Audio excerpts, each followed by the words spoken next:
While it's still fresh in my head, I want to go over fatigue and body fat.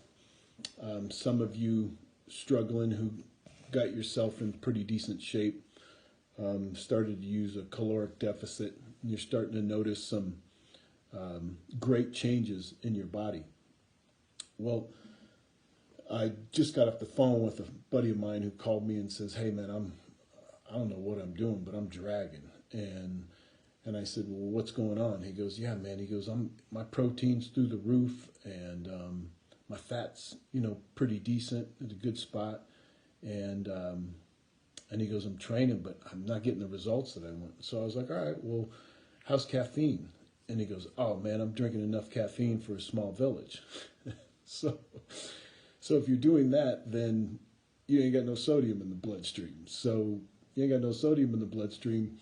ATP convert to ADP needs sodium in the cell, and so does a neuron. So if you ain't got that, then you're using caffeine as pure gasoline, just to keep you going, and that's not optimal at all.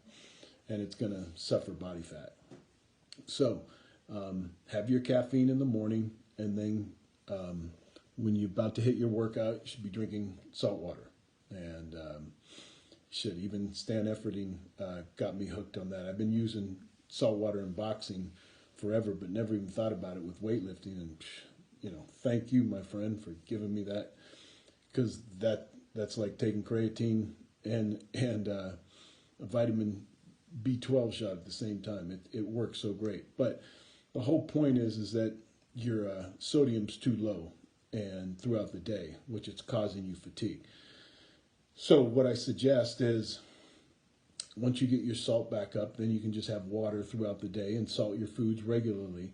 But yeah, that's usually the body fat issue. And I would cut that caffeine to 200 to 300, maybe even 400 if you can handle that in the morning, if that's what you need to get popped up. And I usually pop in 50,000 IUs of vitamin D3.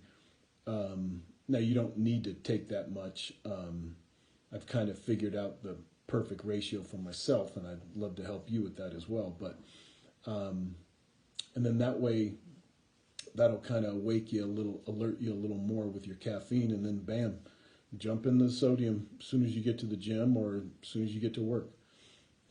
For those of you who train in the evening. But my whole thing is that you're going to have to realize that there's no way you're going to ever keep that body fat low and that skin stretched to where you can see the ripples and that sort of thing without water and sodium in the cell. Otherwise, you'd just be flat. And that's usually a lot of the problems with some of the bodybuilders getting ready for shows, is they just flatten out because they accidentally added too much caffeine. So hope that helps. Have a good night.